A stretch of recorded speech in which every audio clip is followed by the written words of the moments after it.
Hello, ఆఫీస్లో బయటికి కనిపించని సీక్రెట్ రూల్స్ గురించి మీకు త్వరగా మరియు సూటిగా ఓ క్విక్ సమ్మరీ ఇచ్చే ప్రోగ్రామ్ ఇది. అసలు టాలెంట్ ఉన్నా కొందరు ఎందుకు వెనుకబడిపోతారు అని ఎప్పుడైనా ఆలోచించారా? అయితే వీడియోస్ బజార్ ఛానల్ విశ్లేషించినట్లుగా ఆఫీస్లోని ఇన్ఫార్మల్ వాతావరణం ఎలా పనిచేస్తుందో ఇప్పుడు చూద్దాం. మొదటిది, అతిగా ఎక్స్ప్లెయిన్ చేయడం వల్ల వచ్చే నష్టం. మన డెసిషన్స్ గురించి అందరికీ పూసగుచ్చినట్టు చెప్తే మన మీద నమ్మకం పెరుగుతుందని మనం అనుకుంటాం కదా.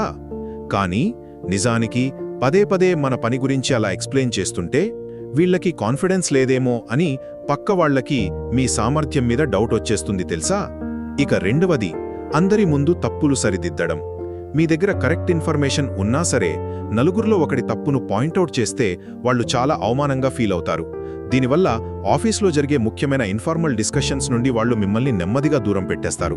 చివరగా, కేవలం పనితీరు మాత్రమే ఉంటే సరిపోదు.